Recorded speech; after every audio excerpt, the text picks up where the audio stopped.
آپ کی خدمت میں ایک سچا واقعہ پیش کر دوں. ایک نوجوان کی شادی ہوئی، اس کو بیوی سے بہت پیار تھا اور بیوی کی طبیعت ذرا کام چور تھی. وہ اس نوجوان کے ماں باپ کی خدمت کو بوجھ سمجھتی تھی. کچھ عرصے کے بعد اس نے دیکھا کہ خامن تو مجھ سے بہت پیار کرتا ہے، تو وہ اپنے خامن سے ناراض رہنے لگی. جوانی تھی، خامن سے بھی برداشت نہ ہوا. اس نے پوچھا کیا بات ہے؟ کہنے لگی میں تمہارے ساتھ ٹھیک رہوں گی جب تم یہاں سے مجھے میرے گھر واپس لے جاؤ اور میرے ساتھ وہیں پر تم بھی رہو. میں آپ کے ساتھ تو خوش رہ سکتی ہوں، ان بوڑھوں کی خدمت کرنی پڑتی ہے، یہ مجھ سے نہیں ہو سکتا. اب وہ نوجوان ایسا تھا کہ اس نے بیوی کی بات کو مان لیا. بوڑھے ماں باپ کو چھوڑ کر بالآخر دوسرے شہر میں جا کر گھر لے لیا. ماں باپ نے بہت سمجھایا کہ بیٹا تیرے سوا ہمارا کوئی نہیں، مگر بچے کے کان پہ جوں بھی نہ رینگی.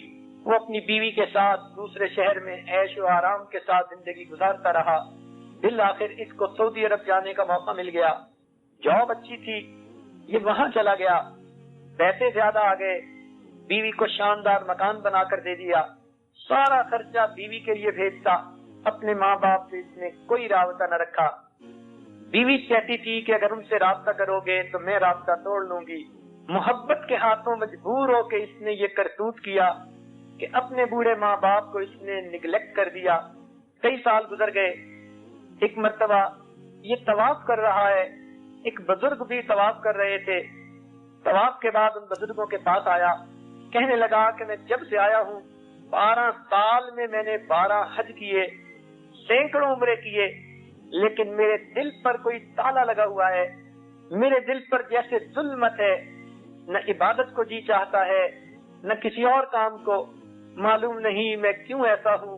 ان بزرگوں نے پوچھا کہ تم نے کسی کے دل کو دکھ تو نہیں دیا؟ تب اس کو ماں باپ کی یاد آئی. کہنے لگا ہاں میں بوڑھے ماں باپ کو چھوڑ کر یہاں آیا اور میں سمجھا میری حجوں اور عمرے سے وہ سارا گناہ دھل جائے گا. انہوں نے فرمایا کہ حج کرنے کی مزید ضرورت نہیں، جاؤ اور اپنے ماں باپ سے پہلے معافی مانگو. چنانچہ یہ اپنے ٹکٹ بنوا کر واپس ملک آیا، اپنے ماں باپ کے گاؤں میں گیا.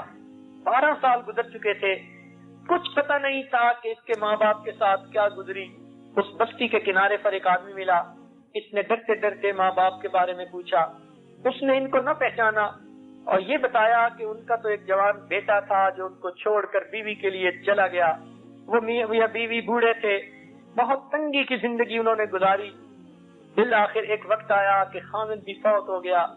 اب ماں اکیلی رہ گئی، وہ بیچاری گھر میں اکیلی. پڑوسیوں نے ترس کھایا تو انہوں نے روٹی بھیج دی، نہ بھیجی تو اس نے اللہ کا شکر ادا کر لیا، صبر کر لیا. پھر اس عورت کو فالج ہو گیا. اب سنا ہے کہ چند دنوں سے اس کی آنکھوں کی بینائی چلی گئی بڑھاپے کی وجہ سے، تو نابینا ہو چکی ہے، فالج زدہ ہے. لیکن پتہ نہیں کوئی بات ہے کہ اکثر دعائیں مانگتی رہتی ہے اور کسی کو یاد کرتی رہتی ہے. یہ اپنے گھر میں گیا، دروازہ کھول کے دیکھا، ماں بستر پہ لیٹی ہوئی تھی، ہڈیوں کا ڈھانچہ بن چکی تھی. سوچ رہا تھا میں نے ماں کو اتنا ستایا، یہ مجھے کہے گی دفع ہو جاؤ، میں تمہیں کبھی معاف نہیں کر سکتی. لیکن جب اس کے پاؤں کی آہٹ ماں نے سنی، پوچھنے لگی کون ہے؟ اس نے جواب دیا میں آپ کا بیٹا ہوں. ماں کی آنکھوں سے آنسو آ گئے. بیٹے تو نے بہت انتظار کروایا، میں اس گھر میں اکیلی مصیبتوں کی ماری لیٹی ہوں. دل کی آخری تمنا تھی تم آ جاتے. میں تمہاری شکل نہیں دیکھ سکتی، تمہاری آواز تو سن سکتی ہوں. بیٹے تمہارا چہرہ کہاں ہے؟ مجھے ہاتھ لگانے دو. بیٹے قریب آؤ، میرے سینے سے لگ جاؤ. کہ ماں کی محبت ہوتی ہے کہ اتنے دکھ برداشت کرنے کے باوجود بھی وہ فقط بیٹے کے اپنے گھر آ جانے پہ خوش ہو جاتی ہے. تو جس طرح ماں اپنے بیٹے کے گھر آنے پہ خوش ہو جاتی ہے، سب کچھ معاف کر دیتی ہے، پروردگار عالم بھی اپنے بندے کے اپنے در پر آ جانے پہ خوش ہو جاتے ہیں اور بندوں کے گناہوں کو معاف فرما دیتے ہیں.